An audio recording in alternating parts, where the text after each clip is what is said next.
साथीहरु एउटा नर्मल मोबाइलको क्यामेराबाट खिचेको भिडियोलाई हामीले कसरी DSLR क्यामेराले खिचे जस्तै गरेर पछाडी ब्याकग्राउन्डलाई ब्लर गर्न सकिन्छ र त्यसमा कसरी कलर ग्रेडिङ र त्यसलाई स्लो मोसनका कुराहरु सेट गर्न सकिन्छ भन्ने बारेमा आज मैले तपाईलाई सम्पूर्ण जानकारी दिने छु। साथीहरु नमस्कार, म सिनोबानी एसटीएम प्रचारमा तपाईहरु सम्पूर्णलाई हार्दिक स्वागत गर्न चाहन्छु। साथीहरु यी सम्पूर्ण कुराहरु मैले CapCut एप्लिकेसनबाट गरेको छु। मोबाइलमा रहेको CapCut एप्लिकेसनलाई खोल्नुहोस्। CapCut एप्लिकेसनलाई खोलिसकेपछि यस्तो खालको इन्टरफेस देखिन्छ। यहाँनिर न्यू प्रोजेक्टमा जानुहोस्। न्यू प्रोजेक्टमा गइसकेपछि तपाईले कुन भिडियोलाई यहाँनिर एडिट गर्न चाहनु भएको त्यो भिडियोलाई तपाईले क्लिक गर्नुपर्ने हुन्छ। जस्तै मैले एउटा भिडियोलाई क्लिक गरे, यहाँनिर तल HD मा क्लिक गर्नु होला। त्यो गर्दाखेरि तपाईको भिडियो एकदम हाई क्वालिटीमा देखिन्छ। एड मा क्लिक गर्नुहोस्। हैन मैले एड गरेको छु भिडियोलाई। अब तपाईले यो भिडियोलाई अब कति राख्न चाहनुहुन्छ त्यो अनुसारले कट गर्न सक्नुहुन्छ। यसरी मैले यहाँनिर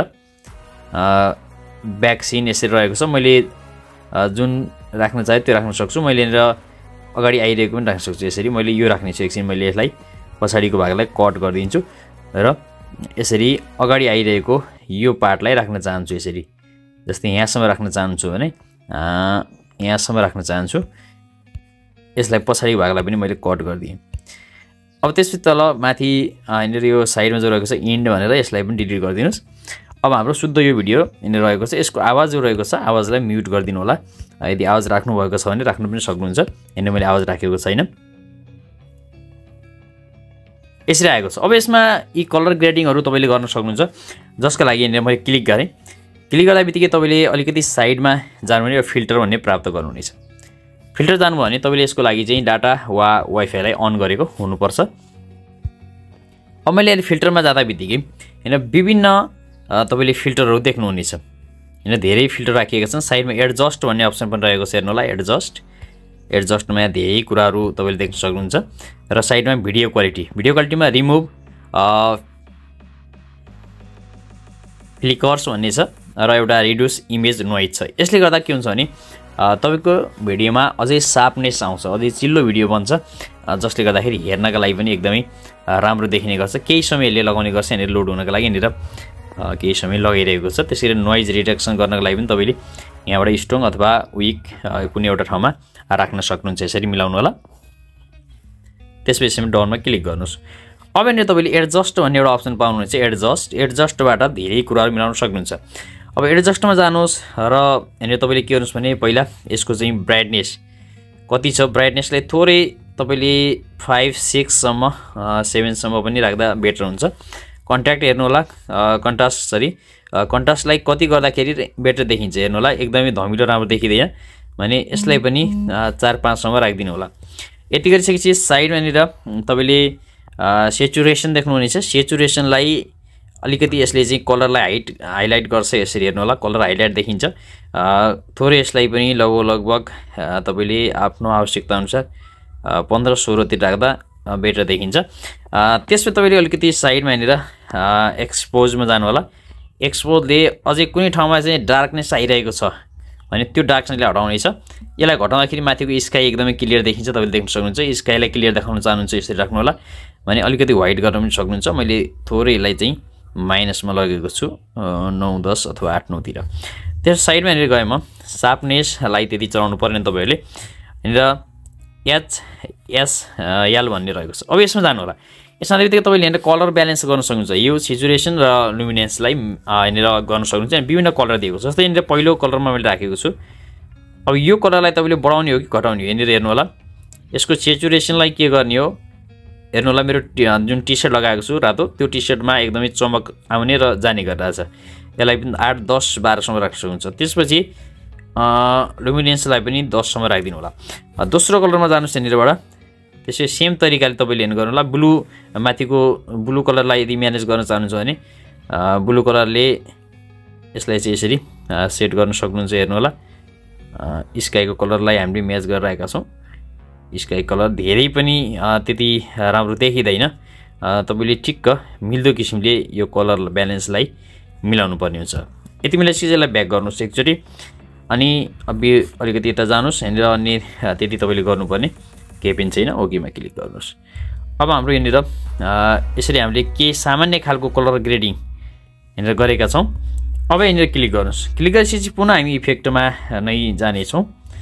इफेक्टमा फिल्टरमा गइसकेपछि यहाँनिर तपाईँले एउटा अप्सन देख्नुहुनेछ। यहाँनिर हेर्नु होला, यो फोकस भन्ने रहेको छ एउटा, हेर्नु होला फोकस भनेर देखाएको छ। त्योभन्दा यता विविध भनेर एउटा देखाएको छ। तपाईँले आफ्नो कलर ब्यालेन्सलाई कसरी म्याच गर्न सक्नुहुन्छ त्यो हेर्नु होला।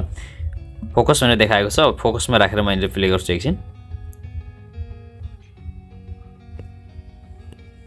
अब हेर्नु होला, यहाँनिर फोकस गर्दा बित्तिकै यसले के गरेको छ भने यहाँनिर तपाईँको भिडियोको जुन ब्याकग्राउन्ड पछाडि रहेको छ त्यसलाई यहाँनिर ब्लर देखाइदिएको छ। म तपाईँलाई यहाँनिर पुनः देखाउन चाहन्छु। यसलाई अफ गरेर म देखाउन चाहन्छु। मैले अफ राखेँ, हेर्नु होला पछाडि ब्याकग्राउन्ड एकदमै तपाईँले यस्तो खालको देख्नुहुनेछ भने यसलाई अन गरिदिनु भयो भने तपाईँको ब्याकग्राउन्ड ब्लर भएको छ, एकदमै ब्लर देख्न सक्नुहुन्छ। यहाँनिर तपाईँले हेर्न सक्नुहुन्छ।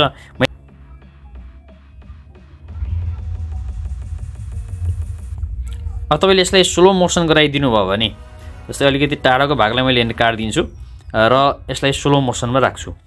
स्लो मोसन राख्नलाई स्पिड भन्ने अप्सन रहेको छ, स्पिडमा जानु होला। यहाँनिर तपाईँले कबमा जान सक्नुहुन्छ। कबमा गएर तपाईँले यहाँनिर कस्ट्युम म्यानेज गर्न सक्नुहुन्छ भने यहाँनिर कस्ट्युममा क्लिक गर्नु होला। कस्ट्युम गर्दा बित्तिकै एडिटमा क्लिक गरिदिनुहोस् र स्पिडलाई हाई लो कसरी गर्ने हो यसरी हामीले म्यानेज गर्न सक्छौँ। अब यहाँनिर हाई लो भएको छ। अब यसलाई प्ले गरौँ।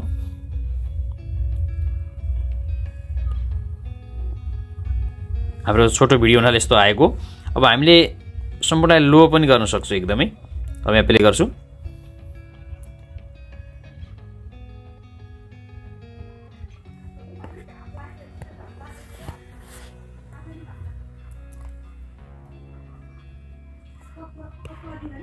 अब यसको यदि सुरुमै तपाईँले स्लो गर्न चाहनुहुन्छ सुरुमा स्लो गरिदिनुहोस् र प्ले गरेँ मैले यहाँनिर।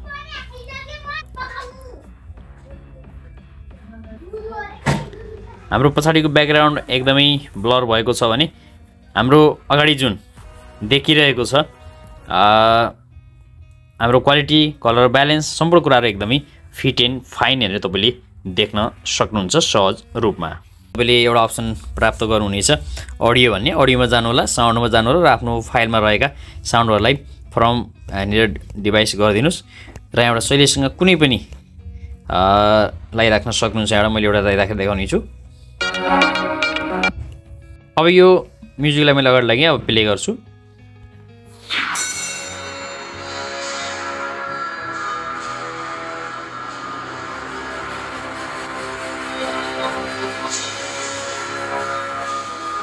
यसरी तपाईँले पनि भिडियो क्रिएट गर्न सक्नुहुन्छ र माथि 1080p छ, यसलाई चाहिँ फुल गरिदिनुहोस्, दोस्रोलाई पनि फुल गरिदिनुहोस् र तेस्रो यहाँनिरलाई फुल गरिदिनुहोस् र यसलाई एक्सपोर्टमा क्लिक गर्नुहोस्। तपाईँको यो जुन भिडियो रहेको छ एकदमै हाई क्वालिटीमा।